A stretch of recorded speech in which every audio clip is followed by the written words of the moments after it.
Kevin, this isn't your first national champion, but can you describe what this one means to you? No, I can't.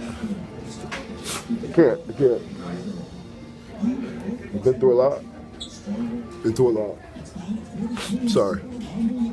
I can't describe it. I can't. Sorry. No, I can't describe it. I can't. He went through a lot, He went through a lot. 5 years. I don't know a kid that's been through more. From shoulders to, wanting to quit and quitting and losing his father and grandparents. I can't put it into words. What are you thinking in the chair when he locks that up? I thought he was going to pin the kid. I really did. I thought if Kevin Gadson wrestled that, I've been saying this for years. If Kevin Gadson wrestles, nobody can stay with him. Nobody in the country can stay with him. And it wasn't, Snyder's a tough kid, but it wasn't his time. I mean, it just wasn't his time. He's a young man. He's got a great future in front of him, but it was our time. We told Kevin that. Bottom line is, Kevin went out and wrestled this year. He really scored a lot of points. If you look at his season, he had bonuses all year long. He pinned guys all year long. Even in this tournament, he dominated this tournament. You look at his match scores, 4-1 was his closest score, but he dominated this tournament. He beat a Burak kid that no one beats.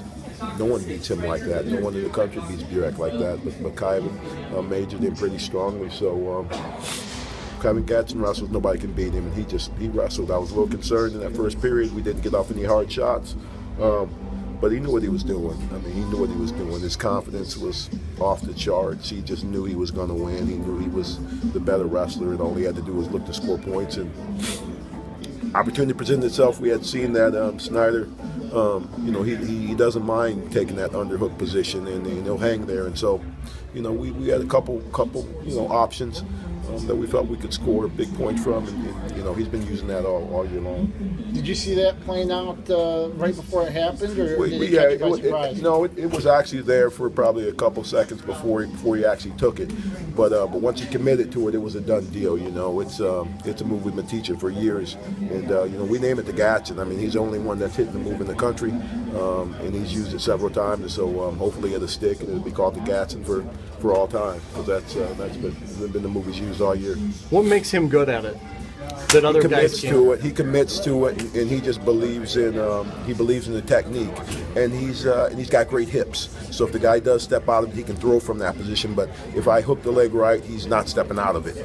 But the big key is he commits to it, and that position is available in several situations, from scrambles to over and unders, from a guy shooting and you pulling him up. So he's committed to it, and he believes in it, and he just takes a risk. There's a risk to that move, but it's not a high risk.